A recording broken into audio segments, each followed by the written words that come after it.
আর এই জাতীয় বার্তা যখন আমরা দেই, তখন যদি আপনি বলেন যে পারলে রাজনীতিতে আসেন, পারলে দল করে দেখান, এটা হইল?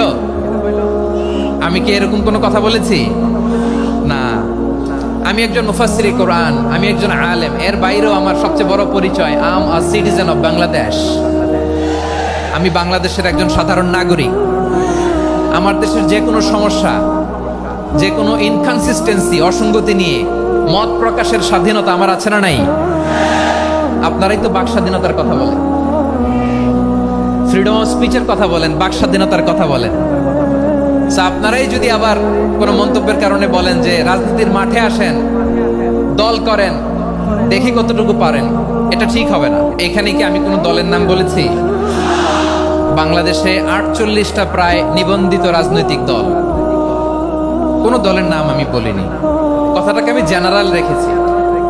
দায়ীদের বৈশিষ্ট্যই এটা, দায়ীরা জেনারেলি কথা বলে, যার যেই মেসেজ নেয়ার তারা সেখান থেকে নিয়ে নেয়। একটা লাইনকে কেন্দ্র করে আমাদের অনেক রাজনীতিবিদ বন্ধুরা অনেক ক্ষুব্ধ প্রতিক্রিয়া দেখাচ্ছেন। ওই কথাকে নিজেদের গায়ে টেনে, নিজেদের গায়ে মেখে ওনারা ক্ষুব্ধ হয়েছেন। কোন দল এটা নিয়ে কোনো কথা বলল না, আপনারা এটাকে নিজের গায়ে যে মাখালেন, এটা ঠিক হয়নি। আমি বলবো যে এটা খুবই অনভিপ্রেত হয়েছে। কোনো দলকে টার্গেট করে বা কোনো দলের পক্ষে আমরা কখনো কথা বলি না।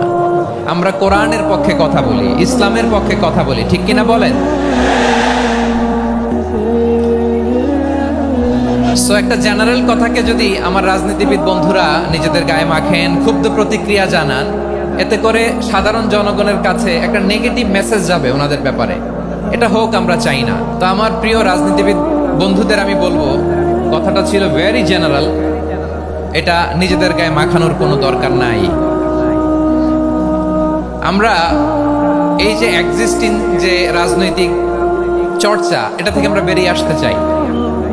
আমরা চাই না এদেশে চাঁদাবাজি, দখলবাজি থাক, ঠিক কিনা বলেন? এদেশে কোনো দুর্নীতি থাক, টেন্ডারবাজি থাক, এগুলো আমরা চাই। আই হেট পলিটিক্স একটা জেনারেশন আছে, এই বেশিরভাগ জেন জি অফ সিলেট, এরা আই হেট পলিটিক্স জেনারেশন। এরা পলিটিক্সকে পছন্দ করে না। তো কেন করে না, এর দায়ভার আমাদের আছে না নাই? আছে। এবং আমরা দেখেছি ক্ষমতার পালাবদল যখন হয়, এক সরকার যায় আরেক সরকার আসে, তখন দুর্নীতির ফিরিস্তি আমরা জানতে পারি, এর আগে জানতে পারি না। প্রতিটা দলের ভেতরেই আমরা এই বাজে চর্চাটা দেখেছি। সো এখন আমাদেরকে শুধরে নেওয়ার সময় এসেছে। এটা এই সুন্দর সময়, নতুন প্রভাতের বাংলাদেশ, নতুন ভোরের বাংলাদেশ, এই সময় আমরা কাদা ছোড়াছড়ি যেন না করি। আমাদের শপথ নেওয়ার সময় এসেছে। প্রতিটি দল, নিবন্ধিত 48টি, সবগুলো দলের এখন শপথ নেওয়া উচিত যে আমরা কোনোদিন আর চাঁদাবাজি করব না, টেন্ডারবাজি করব না, দখলবাজি করব না। আমরা সব সময় দেশের পক্ষে থাকব, সব সময় দেশের পক্ষে থাকব। সেই কথাগুলো ছিল ভেরি জেনারেল। যে কথাগুলো আমরা জেনারেলি বলি, এগুলো জেনারেলি আপনারা নেবেন।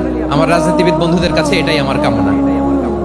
আর এই জাতীয় বার্তা যখন আমরা দেই, তখন যদি আপনি বলেন যে পারলে রাজনীতিতে আসেন, পারলে দল করে দেখান, এটা হইল? আমি কি এরকম কোনো কথা বলেছি? না।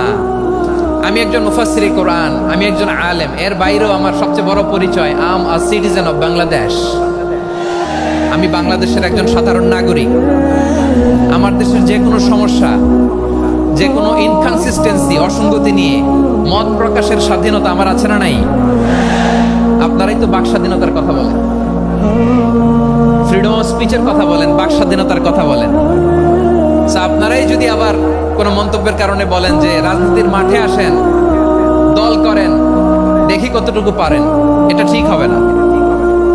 তাই প্রিয় ভাইয়ের, আসুন আমরা দল মত নির্বিশেষে কাঁধে কাঁধ মিলিয়ে সোনার বাংলাদেশ গড়ি, দুর্নীতি মুক্ত বাংলাদেশ গড়ি।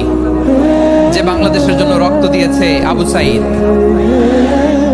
যে নতুন ভোরের বাংলাদেশের জন্য রক্ত দিয়েছে মুগ্ধরা, যে নতুন বাংলাদেশের জন্য রক্ত ঝরিয়েছে 24-এর যে গণ অভ্যুত্থানের প্রত্যেকটি শহীদের, আওয়াজ করে বলেন ঠিক কিনা? আল্লাহ তাআলা আমার দেশকে তুমি নিরাপদ করো, শান্তিময় করো। আমরা যেন স্বাধীন, সার্বভৌম বাংলাদেশে মাথা উঁচু করে বিশ্ব দরবারে দাঁড়াতে পারে। আল্লাহ তুমি তৌফিক দান করো। আওয়াজ করে সবাই পড়ি আমিন।